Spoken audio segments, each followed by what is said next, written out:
Why can't one husband be with multiple women and one woman or a wife can be with multiple husbands in today's society among consenting adults? And what impact do these people have when they're involved in such relationships? There are many aspects. So historically, there has been a Draupadi who had 5 husbands, all right?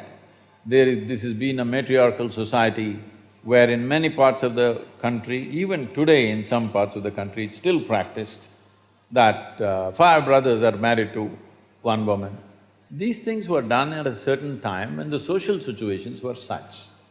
Or men were married to more than one woman. This was mainly because men died more often than women. Today, both men and women are outside, both may get killed, that's different. But at that time, largely women stayed home because she was continuously pregnant. From the age of 14 to 45, 50, she's almost all the time either she's pregnant or she has a young child. This is how life used to be. So because of that, she stayed home and she took care of the property and the agriculture and stuff. Man went out to do business or for war or something else, he went out.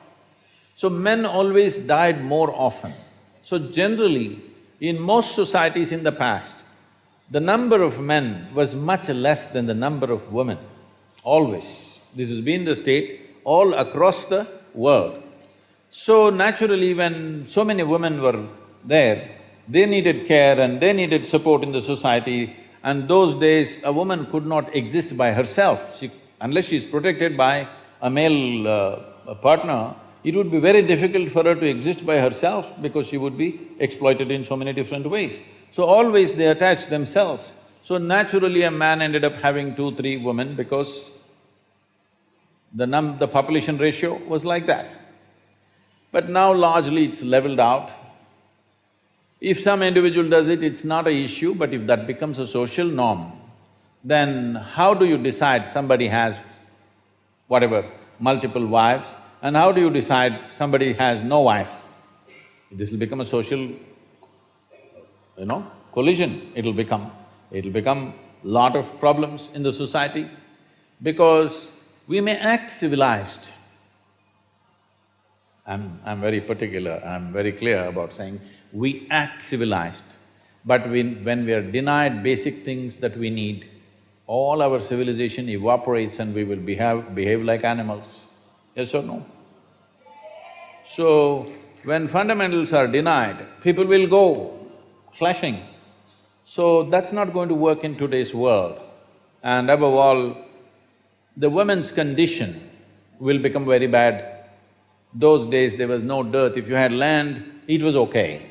You had 5 wives, it doesn't matter. You had 25 acres, it was good enough, everybody ate well and that's about it. But today our requirements are not just about eating, it's about many things.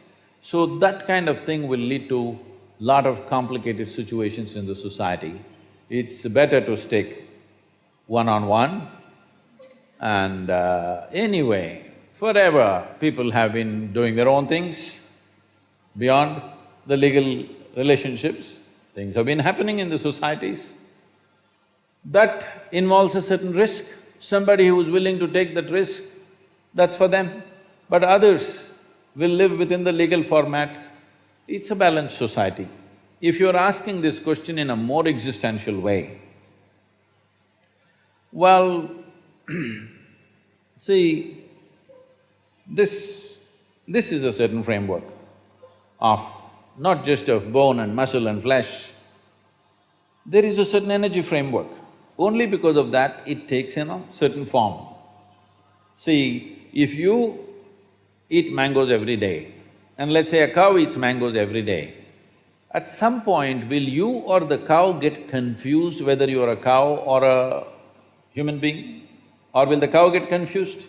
Such a thing never happens because there is a clear-cut inner framework to which flesh and blood is added, but there is a framework, an evolutionary memory framework is there, it never gets broken, isn't it? So in this framework, how strong you keep this framework, how much integrity is there to this energy framework will determine many things about your life, many aspects of your life. Especially if you want to raise this life to another level of function, it's very important you maintain this integrity. This is why, irrespective of which religion, which spiritual process, if people want to raise them till to a certain point, first thing they will talk about is becoming monks or brahmacharis or sannyasis, because the idea is to create such a level of integrity that this is a whole life by itself, that it doesn't lean on anything else for support, either for physical well-being or emotional well-being or psychological companionship. It doesn't lean on anything, it stands by itself because you want to take it somewhere else. If you want normal function, these things are not necessary. Now you want to become a rocket which breaks through a certain dimension of space. Now you need to be in a different level of force and integrity, otherwise it'll crack up. So you don't want to open your body to anything, and especially opening to multiple partners has its own negativity in that context.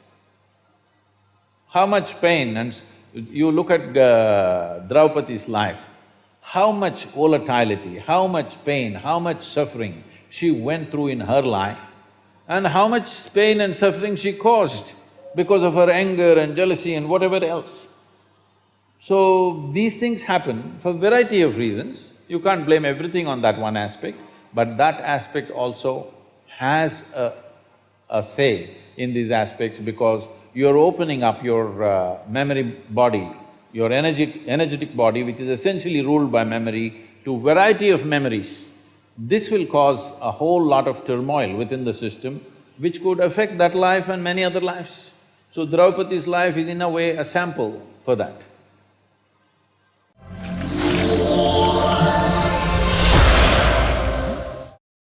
Thanks for watching.